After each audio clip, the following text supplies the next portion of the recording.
All of you welcome to knowledge hub. आज मैं लेकर के आई हूँ क्लास 10th का बायोलॉजी चैप्टर 1, जो कि हमारा है जैव प्रक्रमण और पोषण। तो चलिए आज इसके बारे में जानते हैं। पहला हमारा है इसमें कि जीव विज्ञान किसे कहते हैं। तो हम अभी ये जानेंगे कि जीव विज्ञान किसे कहते हैं। तो विज्ञान की वह शाखा जिसमें हम जीव एवं जंतुओं का अध्ययन करते हैं उसे हम जीव विज्ञान कहते हैं। हमारा दूसरा पॉइंट है, जीव विज्ञान का जनक अरस्तु को कहा जाता है। 1802 ईस्वी में लोकमार्क और टेबिरेनस ने जीव विज्ञान शब्द का नाम दिया। हमारा थर्ड पॉइंट है बायोलॉजी मतलब जीव विज्ञान। शब्द गृह से लिया गया, बायोलॉजी दो शब्दों से मिलकर बना है।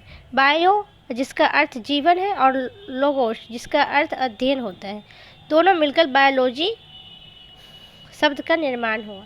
अथवा जीवन के बारे में जो अध्ययन करते हैं उसे हम बायोलॉजी कहते हैं। तो पहला हमारा है कि पोषण की परिभाषा। तो हम जानेंगे कि पोषण की परिभाषा क्या है। तो पोषण की वह विधि जिसके द्वारा कोई जीव पोषण तत्वों को ग्रहण कर उनका उपयोग करते हैं उसे हम पोषण कहते हैं, जैसे वसा, प्रोटीन इत्यादि। अब हम जानेंगे पोषण मुख्यतः दो प्रकार के होते हैं। पोषण मुख्यतः कितने प्रकार के होते हैं? दो। पहला हमारा हो गया स्व पोषण, दूसरा हमारा परपोषण। तो हमारा पहले हम जानेंगे स्व पोषण क्या होता है। वैसे जीव जो अपना भोजन स्वयं बनाता है, किसी अन्य जीवों या स्रोतों पर निर्भर नहीं करता है, उसे हम स्वपोषी कहते हैं, जैसे हरे पेड़ पौधे। अब हमारा हो गया परपोषण। परपोषण की वह विधि जिसमें जीव अपना भोजन स्वयं न बनाकर किसी दूसरे जीव या स्रोत पर निर्भर करता रहता है, उसे हम परपोषी कहते हैं, जैसे जीव जंतु। अब हमारा हो गया पांचवा पॉइंट है हमारा कि परपोषण कितने प्रकार के होते हैं। तो परपोषण मुख्यतः 3 प्रकार के होते हैं। पहले हमारा हो गया मृतजीवी, दूसरा हमारा हो गया परजीवी, तीसरा हमारा हो गया परिनाशन पोषण। तो चलिए पहला जानते हैं मृतजीवी के बारे में। तो मृतजीवी शोषण की वह विधि जिसमें कोई जीव मरे हुए जीव जंतु या पौधों को अपना भोजन ग्रहण करता है उसे हम मृतजीवी पोषण कहते हैं, जैसे कवक, बैक्टीरिया, प्रोटोजोआ आदि। अब हम जानेंगे परजीवी के बारे में, परजीवी पोषण। तो पोषण की वह विधि जिसमें एक जीव दूसरे जीव के संपर्क में रहकर अस्थायी या अस्थायी रूप से अपना भोजन प्राप्त करता है उसे हम परजीवी पोषण कहते हैं, जैसे खटमल, मच्छर, मलेरिया आदि। अब हम जानेंगे परिनिषम पोषण।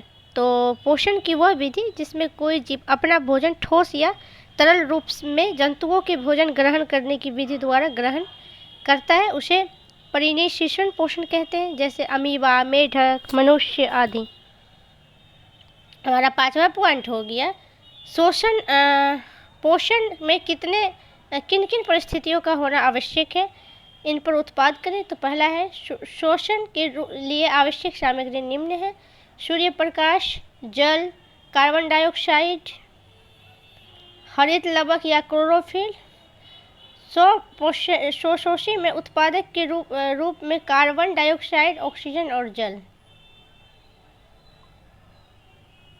अब हम जानेंगे प्रकाश संश्लेषण से आप क्या समझते हैं।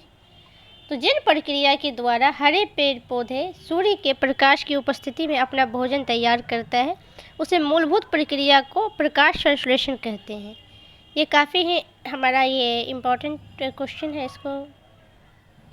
और हमारा नेक्स्ट पॉइंट है पत्तियों को प्रकाश संश्लेषी अंग क्यों कहा जाता है। तो प्रकाश संश्लेषण प्रक्रिया के लिए आवश्यक पदार्थ क्लोरोफिल पौधे के पत्ती में हरे पाया जाता है और प्रकाश संश्लेषण शुरू से लेकर अंत तक पत्तियों में ही होता है, इसलिए पत्ती को प्रकाश संश्लेषण अंग कहा जाता है।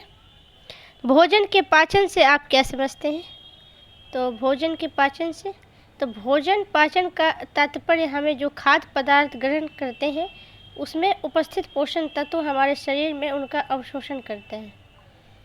अब हम जानेंगे आहार नाल क्या है। ये भी इम्पोर्टेंट एग्जाम के लिए आहार नाल कैसे करते हैं।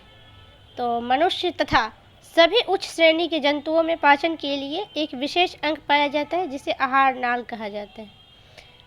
हमारा नेक्स्ट पॉइंट है कि पाचन तंत्र का निर्माण कैसे होता है। तो हम जानेंगे आहार नाल इससे संबंध पाचन ग्रंथियों और पाचन क्रिया मिलकर पाचन तंत्र का निर्माण करता है। मनुष्य में अग्नाशय कितने भागों में बांटा होता है? नाम लिखें। अग्रभाग, पश्चिम भाग, मध्य भाग। कठनेक, पाइलोरी भाग, पुण्य भाग। अब हो गया हमारा इम्पोर्टेंट टर्म फॉर ऑब्जेक्टिव। तो चलिए इसके बारे में पहले जानते हैं। मनुष्य के शरीर में पाई जाने वाली सबसे बड़ी ग्रंथि यकृत है। भार करीब 1.5 kg होता है, जो गहरा हरा रंग का होता है। इस सबसे क्वेश्चन आएगा हमारा ऑब्जेक्टिव में।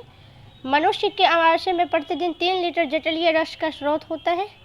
याद कर लीजिए। नेक्स्ट क्वेश्चन है हमारा, मनुष्य के अमाशय की दीवार से जठर रस स्रोत होता है।